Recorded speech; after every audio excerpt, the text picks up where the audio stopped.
जय जगन्नाथ। काशतंडी फूल माने एवं पवनर ताले ताले आज्ञा नाचिबा आरंभ कले। आशून्य मास आरंभ हो गले। माँ दुर्गे दुर्गति नाशिनी करुणामयी माँ विराजमान करिबे धरा पृष्ठ रे। इंदु पूर्णिमार अवसान घटिला। भाद्र पूर्णिमा सरिला।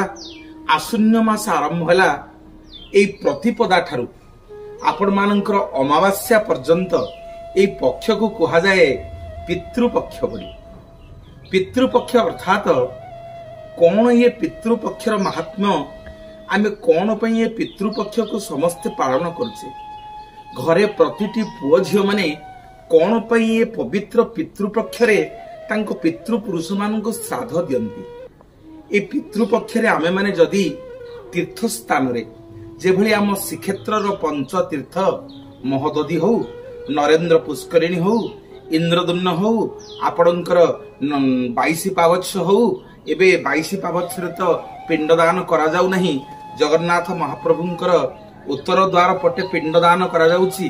महाप्रभुंकर क्षेत्र रे आमे जोठी आम पितृ पुरुषों को पिंडदान करिवा।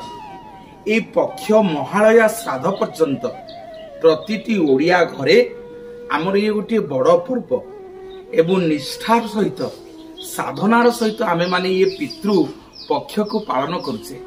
निवेदन करी मोर माँ बापा माने ये कथा को टिके ध्यान देवे।